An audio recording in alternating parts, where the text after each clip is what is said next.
сәлем достар, бүгін сіздермен дәмді әрі сочный болып шығатын крылышканың рецебімен бөлісемін.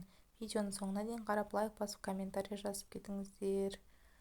Алдымен крылышкалардың барлығын жуып, осылай қанатының бұрышын кесіп алып тастаймыз.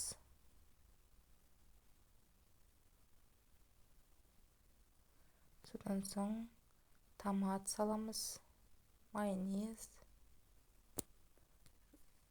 қалауыңызша приправалар и чеснок салып жақсылап араластырамыз. Сосын қанаттарымызды салып жақсылап араластырамыз. Сұйық май құямыз кішкене.